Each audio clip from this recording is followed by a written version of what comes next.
നമസ്കാരം, ജന്മഭൂമിയിലേക്ക് സ്വാഗതം. വോട്ട് എണ്ണാൻ ഇനി ഒരാഴ്ച മാത്രമാണ് അവശേഷിക്കുന്നത്.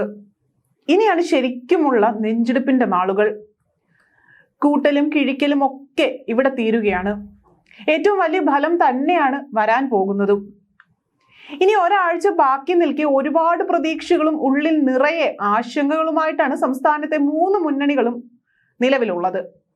കണക്കുകളിലെല്ലാം തന്നെ ഭദ്രമാണെന്ന് അവകാശപ്പെടുമ്പോഴും അടിയൊഴുക്കിലാണ് പേടിയേറെയും. ഫലമാണെങ്കിൽ മുന്നണികൾക്കെല്ലാം ഏറെ നിർണായകവുമാണ്. വോട്ട് പെട്ടിക്കുള്ളിലാക്കിയിട്ട് 1 മാസത്തിലേറെയായി.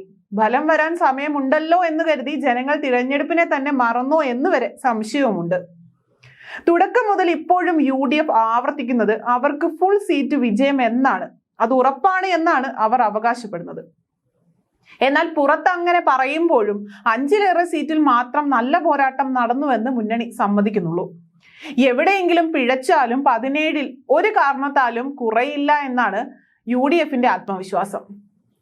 BJP വിരുദ്ധ വോട്ടുകളുടെ ഏകീകരണവും സംസ്ഥാന സർക്കാരിനെതിരായ ജനവിരുദ്ധ വികാരത്തിലുമാണ് മുഴുവൻ പ്രതീക്ഷയും അവർ അർപ്പിച്ചിരിക്കുന്നത്.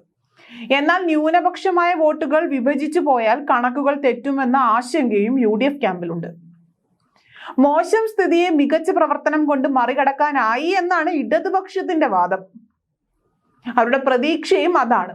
ഈസി വാക്ക് ഓവർ UDF കരുതിയപ്പോൾ അവസാനം 10ലേറെ സീറ്റുകളിൽ നല്ല പോരാട്ടം കാഴ്ചവെക്കാനായി എന്നാണ് LDFന്റെ കണക്കുകൂട്ടൽ. UDF പ്രതീക്ഷിക്കുന്ന ഭരണവിരുദ്ധ വികാരം ഇല്ല എന്നാണ് മുന്നണി പറയുന്നത്. വിവാദ പരമ്പരകളെ സംഘടനാശേഷി വഴി മറികടക്കാനായി എന്നാണ് കരുതുന്നത്. 2019 സ്ഥിതി മാറി ന്യൂനപക്ഷ വോട്ടുകൾ ഇത്തവണ തങ്ങൾക്കൊപ്പമാകുമെന്നാണ് ഇടതുപക്ഷത്തിന്റെ പ്രതീക്ഷ. കണക്ക് തെറ്റിച്ച് ഭരണവിരുദ്ധ വികാരം പ്രതിഫലിച്ചാൽ എന്താകുമെന്ന ആശങ്കയും പക്ഷേ മുന്നണിക്കുള്ളിലുണ്ട്. എന്നാൽ BJP ആകട്ടെ അവിടെ A ക്ലാസ് മണ്ഡലമായി കണക്ക് കൂട്ടിയ മണ്ഡലങ്ങളിൽ 3 തിരുവനന്തപുരം, തൃശൂർ, ആറ്റിങ്ങൽ. അവിടെ 3 ശക്തമായ പോരാട്ടം തന്നെയാണ് സ്ഥാനാർത്ഥികൾ കാഴ്ചവെച്ചതും. അതുകൊണ്ട് തന്നെ വിജയം BJPക്ക് സുനിശ്ചിതമാണ് എന്നുള്ളത് തന്നെയാണ് ലഭിക്കുന്ന സൂചനകളും അതാണ് വ്യക്തമാക്കുന്നതും. ഇത്തവണ വിരിഞ്ഞില്ലെങ്കിൽ ഇനി എന്ന് വിരിയും എന്നാണ് BJP ചോദിക്കുന്നത്.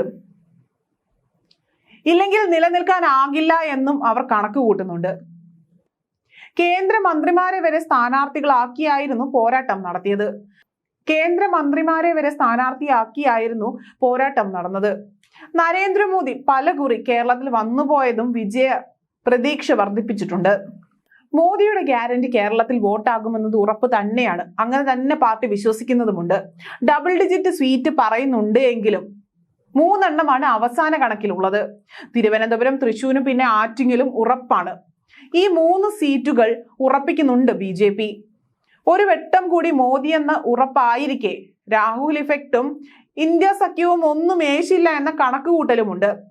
ക്രോസ് വോട്ടിങ്ങിന്റെ ഭീഷണി ഇത്തവണയും മുന്നിലുണ്ട്. എങ്കിലും ഇത്തവണ താമര വിരിയുമെന്ന ശുഭ പ്രതീക്ഷയിലാണ് BJPയും ഉള്ളത്.